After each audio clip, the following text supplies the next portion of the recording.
Thunderosa, bro. What's up with Thunderosa? Talk to me, man. We are busy. We're busier now, I think, than we've ever been. We had to make a bit of a lineup change. Well, that's what sobriety does to you, I think, bro. I think so, kept going, and it's just like, because I don't even think about it. I'm just booking. I just get on, and I'm booking, and I'm emailing, making phone calls. When I get the calendars out, my wife knows. Don't go anywhere near. He's in the zone. I got the phone. I got 2 laptops. I got the phone. I got my paper calendar, and I'm just like. Your ADHD is getting its fill. Yeah, and by the end of the day, 8 hours, it's like there's a whole month. Yeah. Booked, or a whole 2 months, or whatever it is, or it's starting, or oh, wait a minute, I'm in here. Oh, I'm over here. You might not. Let's see. I got nothing. Okay, let's just go ahead and do a tour there. Do a little run. Do like a 10-day run, or whatever. So that's what it is. Like right now, we took a little break in April 2019. I think it was. I think it was a little break there where we didn't play for we only played 2 or 3 shows that month, and I was playing drums with Alvin Crow. I played like 10 shows with Alvin Crow that month. Yeah. So when you're not playing with Thunderosa, you're still busy. Oh yeah, I play drums for Alvin Crow, and he's a phenomenal.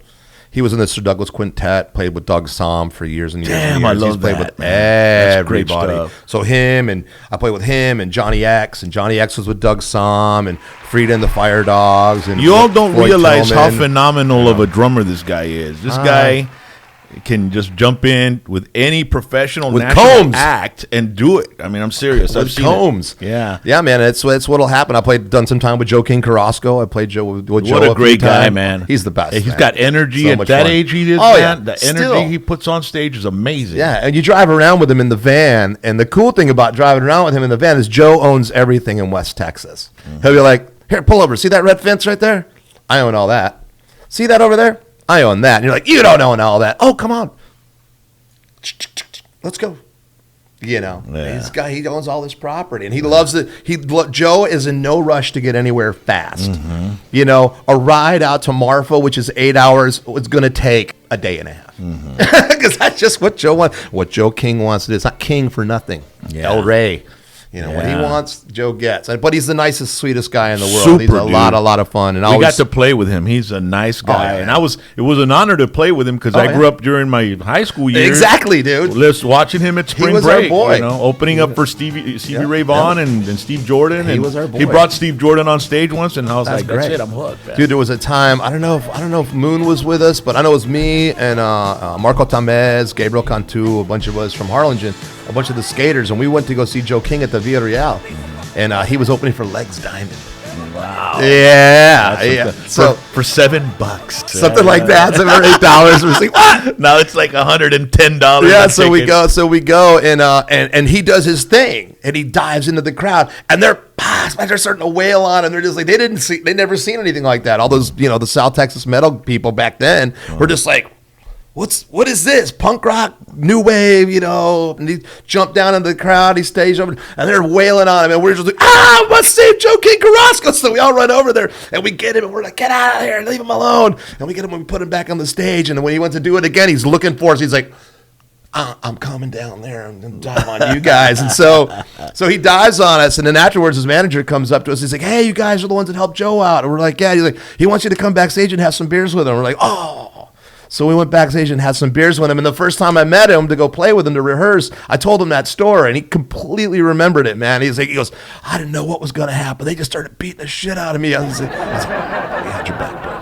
Oh, yeah, man. And so Thunderosa took some time off in April. Yeah, we took some time off. 3 days. There's my ADHD. Yeah. I go off into a whole nother story. Well, we're all... Yeah. But, yeah. We took some time off in April. The new record came out at the beginning of the year, and you've been spinning the single Holy Roller, and thank you for doing that. Yeah, we're getting a lot of love. We're getting a lot of love. You're going to be getting a lot more calls. I'm just telling you now, so you better cue it up. Dude, as soon as I played it, the phone rang. Dude, that's some kick-ass shit. Yeah, man. And it's just got that feel. Holy Roller, I'll put the link of the song right in the description so you can check it out and put it on your playlist. Ride the Snake is the new record, and it's been out. It's been doing pretty well. We've been moving units all around the world, which has been really cool. Not just like, we move units at the shows, but we've been moving units like all around the world, man. Downloads and stuff from as far away as Italy and Germany and France and we're in Spain, all over the place, man. Mexico City. It's been wild, like all the hits. It's just It's kind of mind-boggling. But we've been, got some new guys in the band. Reverend Nathan Dees from Marble Falls just joined up with us about a month and a half ago. Chuck Smith is the new bass player, and I just had to take over at drums again. So now I'm playing drums and singing. We're still looking for a drummer. So if anybody's wants to be in a working touring band, holler. Yeah, because we need somebody. Is it tough being a drummer in your band, dude? Since you're a drummer. As long as you're playing the parts correctly, you'll never hear a word from me. You will have a blast, and you will get paid. That's what I was just you have to be as good as me. That's the whole deal. I don't know about playing drums for this guy. If I was a drummer, I'm all right, dude. I'm all right. Because the thing is, man, I'm fair, and I'll take care of you, But it's like, but if you're not doing it the roll doesn't go there, dude. No. It's like just. It's like, how many cymbals do you have? What? That's too many. If you show up with more than 4 drums, no. If you show up with more than 4 cymbals, no.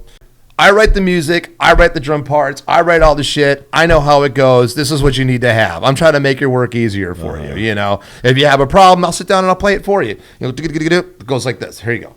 But, I'll get that. Yeah. People will be like, some drummers will be like, man, you know how intimidating it is to have to sit behind you, waiting for you to, fucking throw me the look. What the? Yeah. And I'm like, well, don't give me a reason to throw you the look. How about that? The look. Play the licks right. How about that? But if you throw him the look, you're telling everybody he's fucking up, dude. You can't give him the look. That's why I turn around and you gotta do something. I turn around and go. You turn around and do that pose. And you see, what are you doing? You're looking at him. Just glare. Just stare hell right through his face. But, no, man, so we've been getting everybody lined in and writing some new material. And that's been going really well. And we've just been playing, man. I mean, we're booked solid through the end of August right now. And that's every single weekend through the end of August, and including a 1-month tour in July where we start in Atlanta. And we go all the way up the East Coast into Maine, and then we come back down through the Midwest. We come down to the Valley for 2 days, Laguna Bob's, on the 22nd and 23rd. I think it's a Tuesday and a Wednesday. Of what month? Of July. July, cool. Yeah, Summer. man, a 2-day stop, so you guys can party with us. And then hope you got some air conditioning in the van. Yeah. We'll take my van. Yeah, we'll take that one's got that window unit there. Yeah. In theory, it's a fantastic idea, but it ain't really working too well. Yeah, it's not really working too well. Not to my convenience anyway. Well, how do you get that thing to run, the window unit in the van? Nate is kind of like a self-proclaimed scientist kind of guy. He can do all kinds of weird, wacky stuff. He's a MacGyver. Yeah, dude. So he's got some kind of a 500 amp something charger that runs off a separate car battery in the van. It's kind of ghetto, but in theory it all works. No solar panels here. Well, we're working on it. He's got a solar panel on the dashboard, and it's an 86 Dodge van, and that's the one he has. I've got a 2002 with a high top on. It's all shiny and pretty. So you can have the window unit on while you're on the road? Yeah. Wow. But it doesn't really. I would think that thing would blow make the van an icebox, but it doesn't. But you need to put darken the windows really well. Do you have curtains and stuff? Put foil paper on the windows. That's even more ghetto. Totally. That'll finish. That'll keep the heat out. Yeah, it keeps the heat out. It'll be a big burrito run or breakfast taco driving down the I-37. AJ just put the foil in the window. Yeah, man. But so I mean, it's working all right, But it's not, it needs to work a little bit better. But we keep working towards it. We'll get a bigger vehicle. I'd like to get us. I'd like to see us in a nice Sprinter high top or something like that down the road.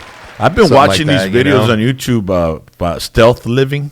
Oh yeah, man! And they fix the vans into like a little efficiency apartment, and they live in the city, and people don't know that there's actually somebody living in the van. That's the thing now, and they have all these kind of mechanisms to get electricity, charge the phone. A guy has a little studio in there to record music. Too, Sly Stone was doing that. Sly from Sly and the Family Stone. He was living in an RV in like some ghetto neighborhood for years and making recordings in his RV. Yeah, but in an RV, you can say, okay, RV doesn't belong here. It's like in a van, you could just park it at a Walmart and just sleep in the wall. And you know what he was doing in the shower? He had like a $5 a month membership at a YMCA or something like that. He'd go shower every day. There you go, living off the grid, man. Yeah, living off the grid. If I didn't have to pay the government my tax money, I wouldn't do it, man.